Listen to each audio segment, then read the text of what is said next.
Thanks to the sports section of the New York Daily News.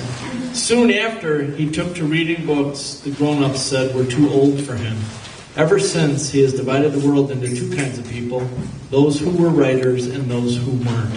For better or for worse, and since we've heard him here before, we think for better, he decided that he was the one who was. Peter, come on up.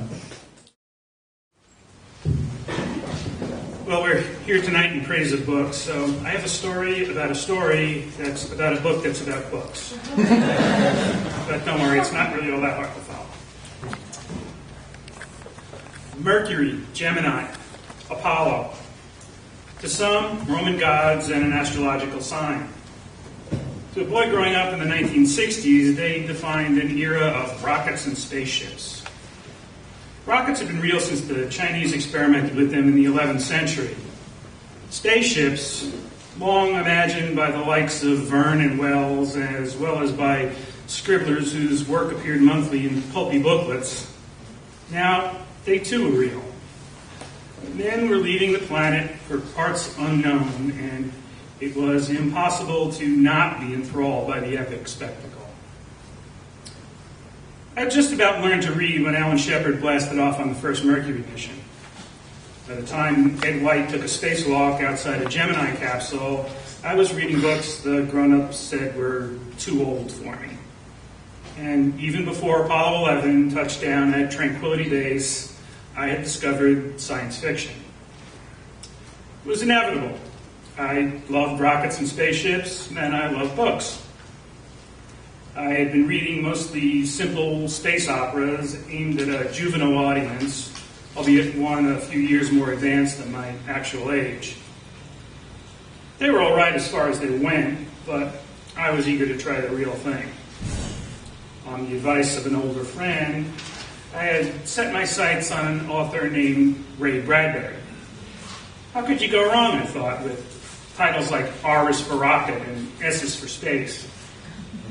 But the first Bradbury book I picked up boasted no rocket ships. It was not about colonizing Mars. Its title was enigmatic.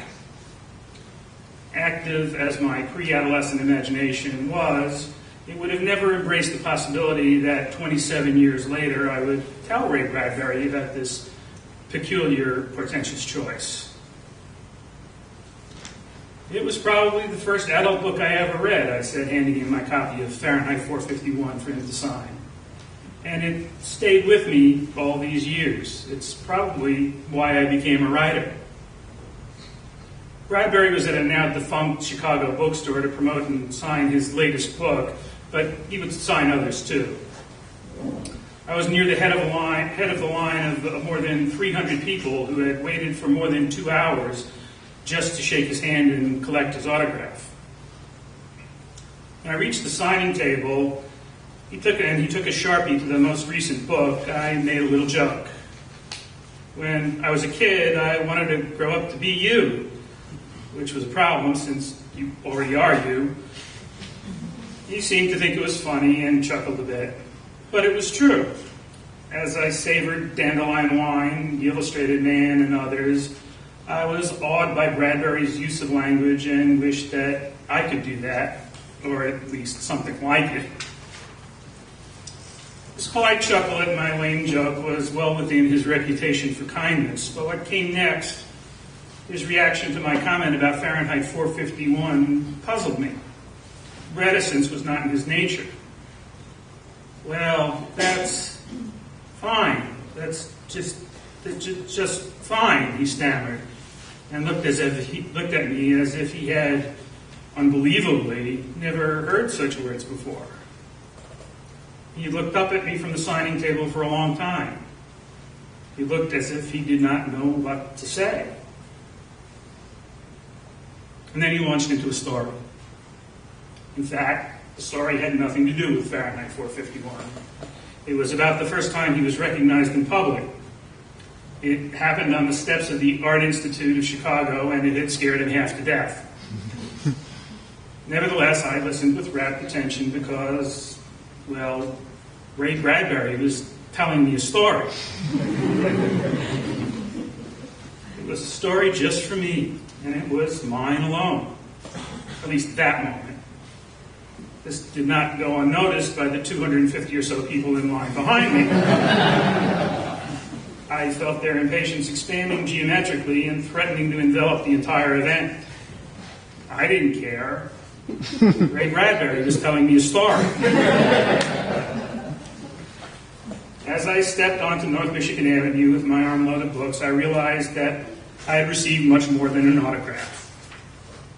Of course, of course, of course. If I were Ray Bradbury and unsure how to respond to the admiring words of an aging fan, what would I do? Why, I'd fall back on what I did best. Better than almost anyone in the world. I'd tell a story. It was a gift. However small and fleeting, a gift. Bradbury himself had written about just such a moment. In the short story, In a Season of Calm Weather, the main character is George, an art lover who wants nothing more in life than to own an original Picasso. While vacationing at a beach in the south of France, he comes upon a short, bald man drawing in the sand with a stick. He thinks the old man a fool, but then steps closer and sees a masterful work of art. The old man steps back, presents it to him, and George has his very own Picasso. At least until the tide comes in.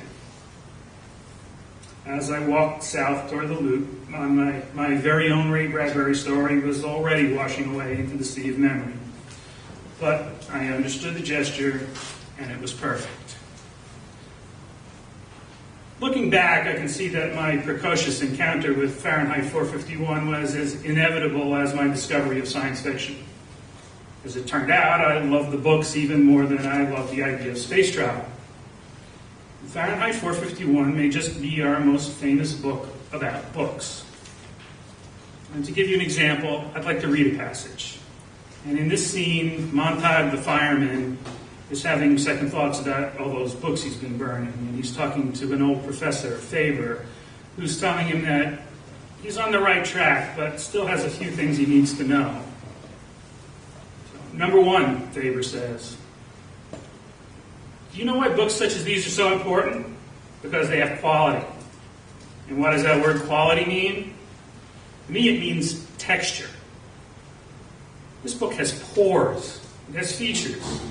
This book can go under the microscope. You find life under the glass, streaming past in infinite profusion. The more pores, the more truthfully rendered details of life per square inch you can get on a sheet of paper, the more literary you are. That's my definition anyway. Telling detail, fresh detail. So now do you see why books are hated and feared? They show people the pores in the face of life. The comfortable people want only wax moon faces, poreless, hairless, expressionless. Well, there we have the first thing I said we needed. Quality, texture of information. And the second? Leisure. Oh, but we have plenty of off hours.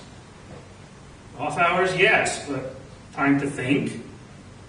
If you're not driving 100 miles an hour, then you're playing some game or sitting in some room where you can't argue with a four-wall televisor. Why? The televisor is real. It rushes you on so quickly to its own conclusions, your mind hasn't time to protest. What nonsense. My wife says books aren't real. Thank God for that. You can shut them and say, hold on a moment. You play God to it. But who has ever torn himself from the claw that encloses you in a TV parlor? It's an environment as real as the world. It becomes and is the truth. Books can be beaten down with reason, but with all my knowledge and skepticism, I have never been able to argue with a 100-piece orchestra, full color, 3 dimensions, and being in and part of those incredible parlors. Where do we go from here? Books help? Only if the third necessary thing could be given us. Number 1, as I said, quality of information. Number 2, leisure to digest it. And number 3, the right to carry out actions based on what we learn from the interaction of the two.